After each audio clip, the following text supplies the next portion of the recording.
Hi hello మీ అందరి కోసం నేను ఒక మంచి కథను తీసుకొచ్చేసాను, వినండి. ఒకరోజు ఒంటరిగా ఒక మూలన కూర్చుని బాధపడుతున్న చెప్పుల దగ్గరకు టోపీ వచ్చి, ఏం చెప్పు మామ, దిగులుగా ఉన్నావు అని పలకరించింది. దానికి జవాబుగా చెప్పు, ఏం లేదల్లుడు, రోజంతా నన్ను తొక్కి తొక్కి నా నార తీసి చివరికి ఇలా మూలన పడేస్తున్నారు ఈ మనుషులు. వాళ్ళ బరువు మోయలేక, వాళ్ళు తిరిగే దారిలో ముళ్ళు, రాళ్ల దెబ్బలు, మురుకు వాసన భరించలేక అలసిపోతున్నాను. నా మీదకు నాకే జాలేస్తోంది. పైగా నా మీద వాళ్ళకి జాలి కూడా ఉండదు. అవసరం తీరిపోయగానే కనీసం శుభ్రం కూడా చేయకుండానే పక్కన ఇలా పడేస్తారు అని ఏడవసాగింది.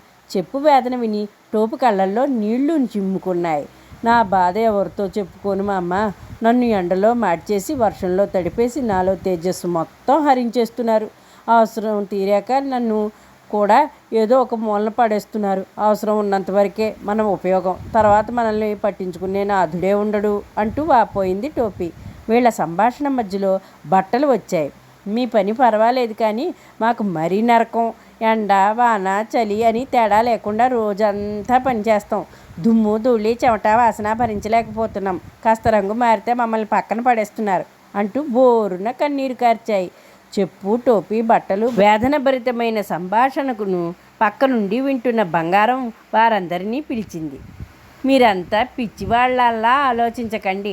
నన్ను ఈ మనుషుల ఆడంబరం కోసం మీ అందరికన్నా ఎక్కువ డబ్బులు పోసుకొని తమ దర్జా చూపడానికి వేడుకల్లో నన్ను అలంకరించుకుని ఆ తర్వాత బీరువాలో దాచేస్తుంటారు. మనల్ని తమ అవసరం కోసం మనిషి తయారు చేశారని మనం గుర్తించుకోవాలి. మీరు నిరంతరం మనిషికి ఉపయోగపడతారు. నేను కేవలం ఆడంబరం కోసం మాత్రమే ఉపయోగపడతాను. ఒక్కో సమయంలో ఒక్కో వస్తువుని ప్రాధాన్యత ఉంటుంది. ఈ సృష్టిలో ఏది కూడా ప్రాధాన్యత లేకుండా ఉండదు. సమయాన్ని బట్టి వాటి విలువ ఉంటుంది. అందుచేత మీరు అనవసరంగా ఆలోచించి మీ విలువను మీరు తగ్గించుకొని బాధపడకండి అని హితబోధ చేసింది.